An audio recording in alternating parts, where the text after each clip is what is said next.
Open Forum Radio. Hey, Open Forum Radio, this is Larry, aka Blue Man Rule. Here with Open Forum Radio, and today is Saturday, PAX South, first appointment of the morning. I am here for the Adventures of Pip. I'm here with Jeff. How you doing, Jeff? Great. How you doing? I'm good, man. Happy to be here. So tell me a little bit about Adventures of Pip, man. It's gathered a lot of hype, and we're gonna take a look at it here in just a second. But tell me what's going on with it. Yeah. So Adventures of Pip is a platformer game. It's got a little fusion between little puzzle bits and classic platformer. So it was created. The idea was created by our creative director Mark Gomez, and he's got a huge background in the game industry. He's worked on games like Boy and His Blob on Wii, Contra, like some big titles, right? And he had this vision one day. He's just like, man, I want to make a game that's like a classic platformer, except that you get to play through the generations of gaming. And I was just like, what? So that was where it all started, And he's like, but I want to do a twist. I want to make it so each level of your evolution has different abilities. And we're like, oh, okay, that's a pretty great idea, right? And he's like, because no one's really done that. And then I want you to be able to devolve too on the fly. So we have puzzles that just combine all that together. That's so sweet. Yeah. And then that's how it all began. And then he's like, I want to do a great narrative where it's about like a class system, and your resolution is how high you are in this. Which is what I like, because I was reading the description of the game, and it says the character is Pip is a 1-pixel character in a 32-bit world, which I thought was awesome. Yeah, and so again, it's a story about the most unlikely hero, right? This boy who was born as a single pixel, and he rises to become like the greatest warrior and the savior of the land. It's great. It's a fantastic story. Perfect underdog game, So now I was looking through it, and it's old school consistency. It's like there is constant movement. It's like if you stop, you die. Kind of like technology. If you don't stop moving forward, you die, right? So was that part of the original conception as well? Yeah, I would say so. I mean, I think we really wanted to touch upon like gaming as the classic feel of gaming. We've got all of our roots in NES. We grew up playing like the classic like Ninja Gaiden, the hardcore games, the ones that you go back and you're like, how did I beat this? Right. I definitely felt that watching the trailer where he's jumping back and he has to jump off a wall and jump off an enemy and then jump up and break through the wall. It's just, I was like, that is brilliant. So yeah, man. So I'm gonna take a look at it here real quick. So what's going on right here? Can you just tell me what he's doing right here? Yeah, so he's actually about to finish the demo right now. So this right here is the bit stream. This is how you exit a level, but we'll restart the demo right now, so that way we can see it fresh. Here, let me start that. Oh, fantastic, man, fantastic. So you rescued all the villagers. Nice play. Nice play. He's actually one of our backers. Oh, is he really? Yeah, so fantastic. So him being one of the backers means you guys been out there on Kickstarter? What's that? Sorry. You guys are out there on Kickstarter? Oh, we actually were before we funded. Yeah. So we funded in end of September. We hit a couple stretch goals. We got a few new things coming. Just to give you a quick rundown of when the game's coming out and what platforms. It's coming out in May. We're doing Steam on PC. We're going to do early access at the beginning of March. It's also coming out on Mac, Wii U, Xbox One, and PS4. We're also looking at other platforms as a possibility, but nothing official yet. So. Yeah, so let's get into the game here. All right. Okay, go ahead. So, all right. Anybody want to play? Jump in here. Yeah. You know what? Go ahead and sit down. This guy here, like, he doesn't look it, but he games like a madman. Dude is ridiculous. So he's just jumping through the story right now. Okay. So this gives the rundown. The kingdom of Pixelonia is being attacked by the evil queen. She's absorbing all the pixels from the world, basically. And Pip, rises to the challenge. He's the only one brave enough to basically challenge this lady. Right. And she's like, oh, whatever. Right. Unfortunately for her, he's the hero of the game. So at this part in the beginning of the game here, the kingdom is being destroyed right now. The evil queen is here. She's destroying the whole city. Platforms are rising. Pixels are flying up through the air. And there's these little minions running around. Now, I like this concept because I'm a huge fan of the movie Wreck-It Ralph. Oh, yeah. So it seems like this has kind of like that meta feeling, but it's just gaming amplified. I like that, man. Yeah. So here's our first introduction to the evil queen. Here she is. She's laughing because she sees you, and she's like, "Ah, you think you can beat me? Ha ha ha!" And she disappears. So the first thing we want to do, with this demo, it was tailored specifically for shows, so we kind of have a chance to teach everything that there is in the game and then tease a few extra things that you're going to see in the final product. So, we go through the classics. We teach you about collection. We teach you about hidden walls, all this extra stuff.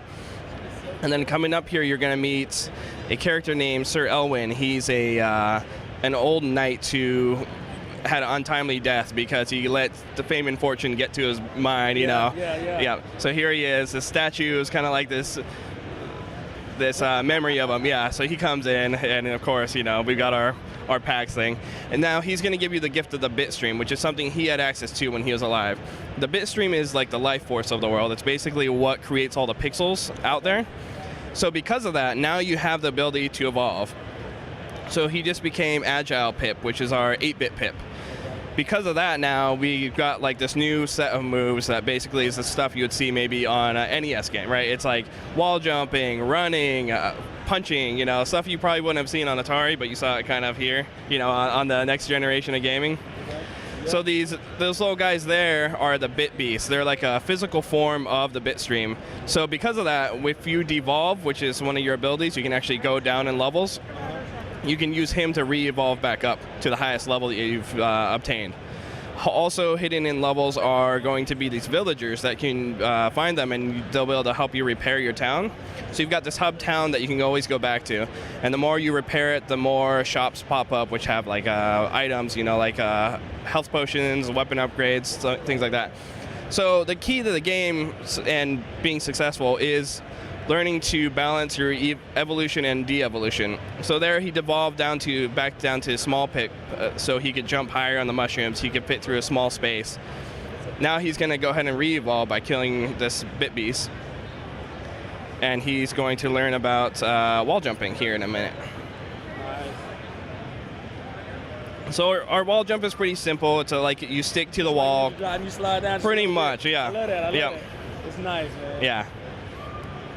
It's actually real hard to do that in real life. It is. I've tried. I can only get one jump off. That's it. Okay, the physics work for you too. Yeah, exactly. Yep. I was just checking. I thought it was my fault. No, we're both doing it right or wrong. One of the two. Yeah. We probably shouldn't be doing it. Probably. I'd agree. We'll leave it to Pip and Ninja Gaiden. Yeah, you're right. Now, because Pip evolves and changes, does the game art texture in the background, does that change or does that stay the same? Yes, actually. As you evolve, as you progress through the game, the pixel fidelity of the backgrounds and the environments actually start to increase too. So the world has 5 worlds. It's got a forest land. It's got the swamp land, which you're going to actually see a tease of that in just a little bit here. It's got caves. It's got a lava area, which is kind of like a volcanic area.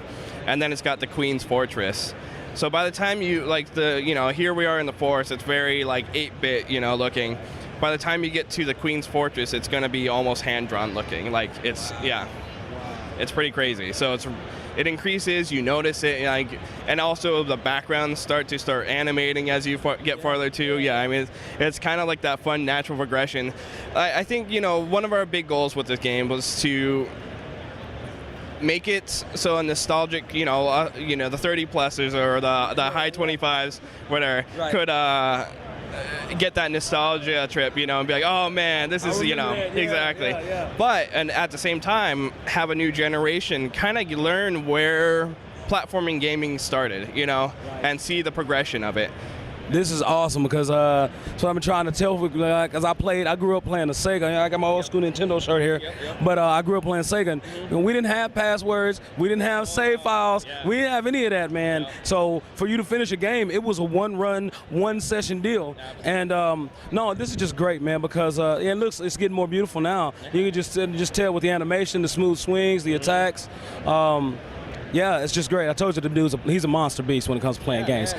Yeah, man. But yeah. So this looks really, really good, man. And so about how long will Pip be? How much gameplay can you get out of it? Well, we've got the 5 worlds. Each world has about 8 levels. We're trying to time the levels around 15 minutes of average gameplay. So you're looking at.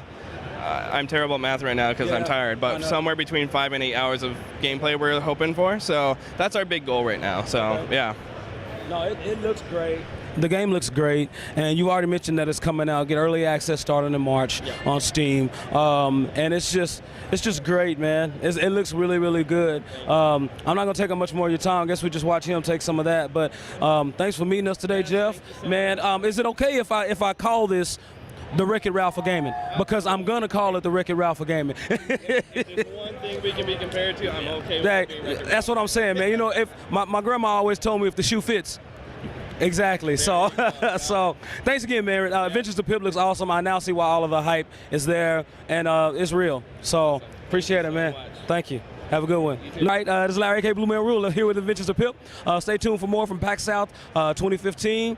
Got Will behind the camera, and Rufus over here doing the demo. So stay open. Open for us.